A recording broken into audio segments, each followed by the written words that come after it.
Hello, dear friends. This is Moscow Hawk speaking from Moscow again. So the most important issue now is that the chairman of the Chinese People's Republic, Xi Jinping, he is planning a visit to Moscow the 20th and the 21st of March. Will be a quite interesting and important meeting. We hope to cover it in all manners.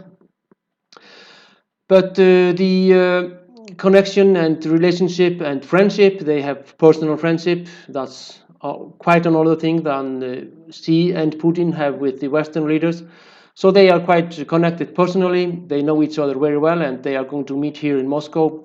And less protocol, less spending time, a lot of business, undercover talks. The West is alleging that the Chinese are helping Russia by weaponry and in the military field in the war in Ukraine. So far, no proof, but if those countries have some cooperation, it might be discovered this time. So Xi Jinping, he was elected at the third term at the Congress of People's Deputies in Beijing recently. So he will be at least and minimum 15 years in power. That's quite a long time. So he changed some fundamental laws. The same Putin did. In theory, Putin could be till 2036.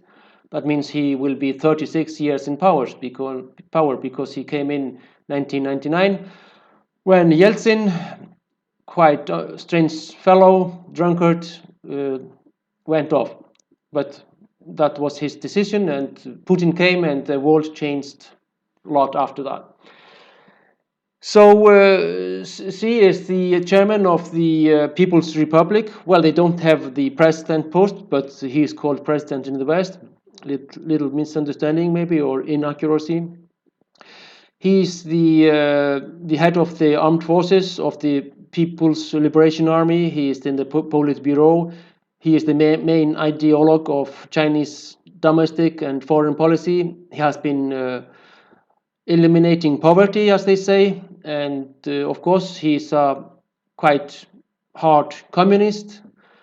He is anti-American, anti-imperialistic, as the Chinese say, and so on.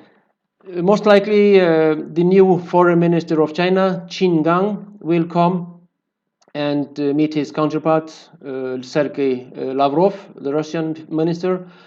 And they might take Wang Yi, which was the former Minister of Foreign Affairs of the Chinese People's Republic, and he is now advisory to Mr. Xi Jinping.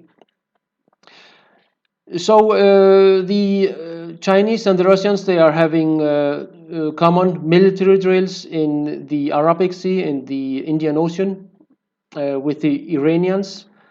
That's quite important and interesting as well. So I think that the Western powers are quite nervous now.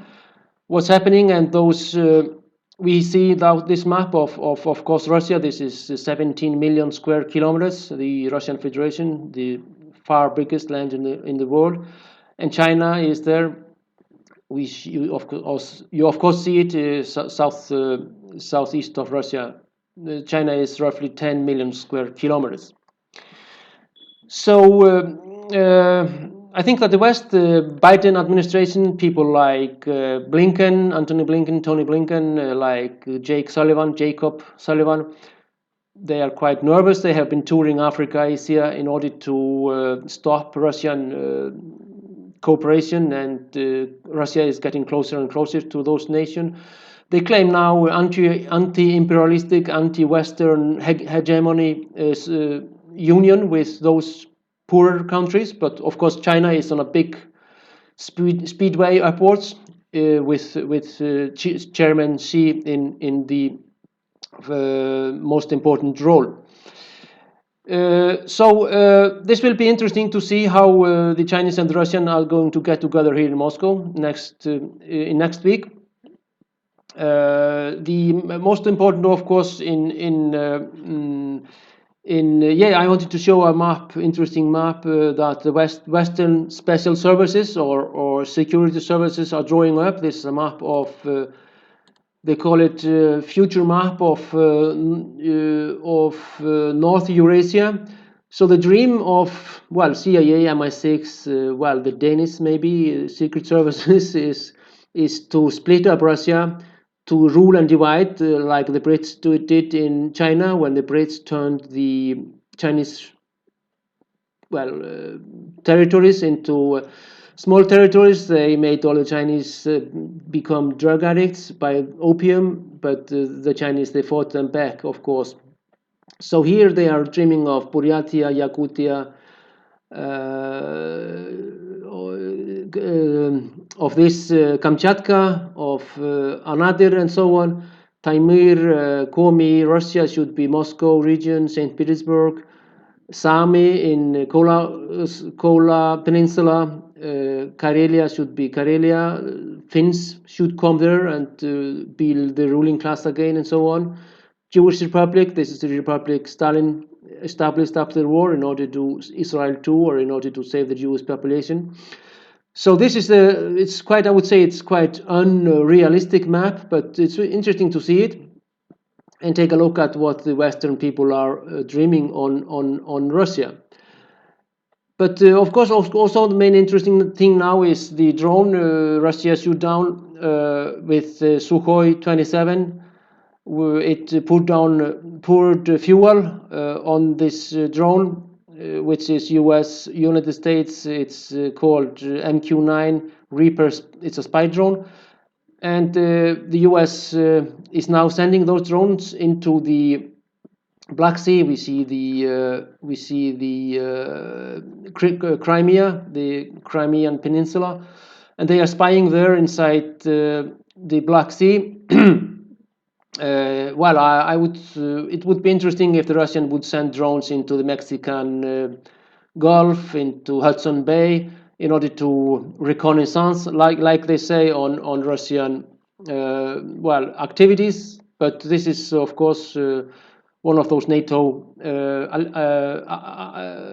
actions, and the Russians say that they are sending information to the Ukrainian armed forces, which the Ukrainians continue to shell population and killing ordinary people in cities where there is no infrastructure of military and so on. And this is, of course, never talked about in the mainstream press. So they say here in this picture, "Are you lost, little buddy? Let's clean your senses." And they did that with gasoline. Moreover, plain gasoline, which is more powerful. So as to the other things happening now, the Nord Stream 2 investigation is secret by the Danes, by the Swedes and Norwegians. They don't let the Russian Federation or representatives of Russian police or investigation bodies come approach this investigation, which is quite interesting because, as you see, this is from Viborg and Ustuga in St. Petersburg to Greifswald in eastern part of Germany in order to deliver very cheap gas in huge quantities to Europe. We all know what Mr. Biden said about this pipeline. Nuland, Sullivan, and the State Department with Tony Blinken. And but the Danes, they don't, as I say, they don't want to let the Russians come to the approach anyway. And interesting person they have, Lars Løkke Rasmussen. He is Minister of Foreign Affairs now of this Kingdom of Denmark. Well, Denmark was practicing imperialism against Iceland, Faroe Islands, and Greenland still. They even had colonies in the Caribbean.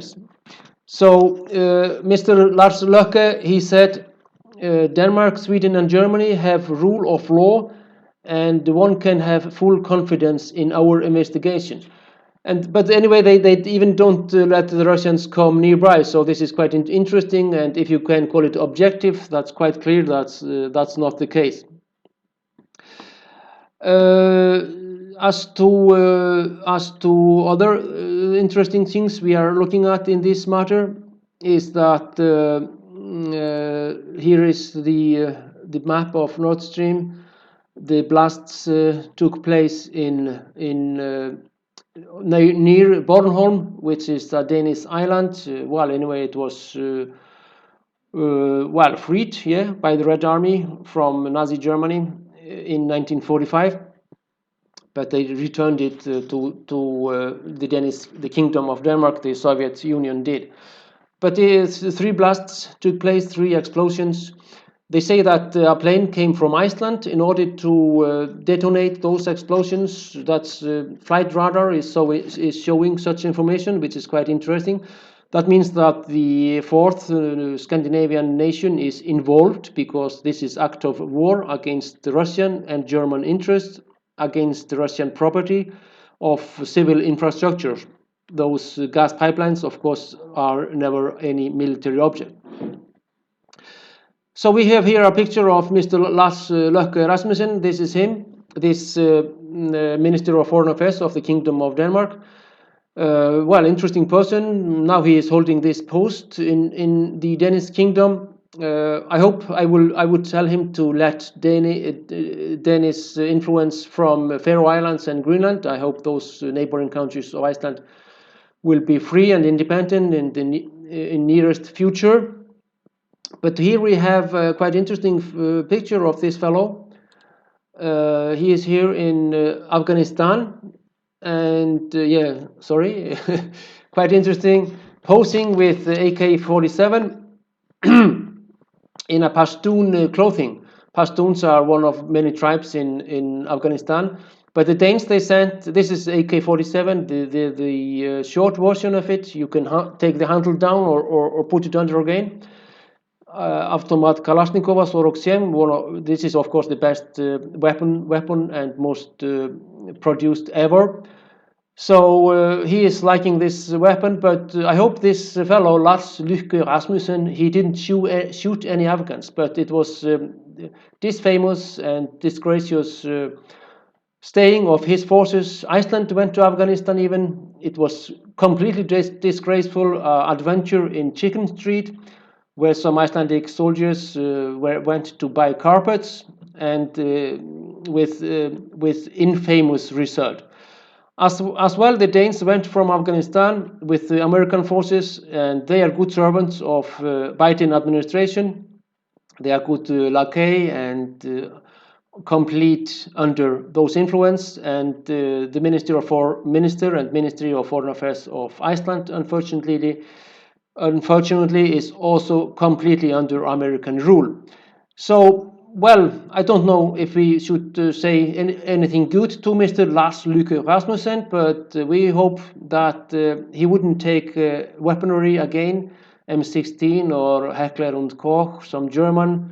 He might put on Nazi uniform and go shoot Russians and help the NATO people, help the OSCE organization, spying on eastern Ukraine, and they were definitely helping the